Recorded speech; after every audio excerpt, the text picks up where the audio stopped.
the last thing we're going to do is talk about piecewise functions. So like I said, you want to evaluate the two sides of the piecewise function. So a special piecewise function would be the absolute value of x. The absolute value of x is always a piecewise function, but I'm going to do one that's a little bit more complicated so you guys have something to look at. So absolute value of x over x. So the absolute value of x, just to jog your memory, is the same as x when x is positive and x negative x when x is negative. It doesn't really matter where you put the equals because they match up.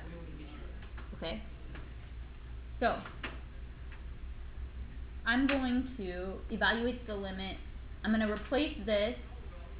I'm going to evaluate both limits on both sides. So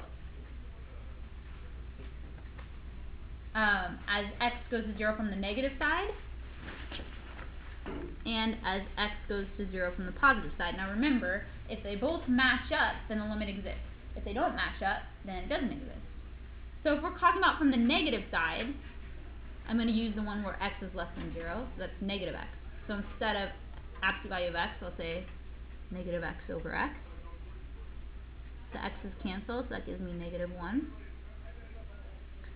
And here, for when x is positive, when 0 plus, so from the positive side, I'm going to say x, because that's the positive one. So x over x, because it's x is greater than 0, so from the positive side of 0, I'm going to use this one. These cancel and I get 1. Now, 1 and negative 1, they don't match up, so this limit does not exist. And you can do the same with any piecewise function.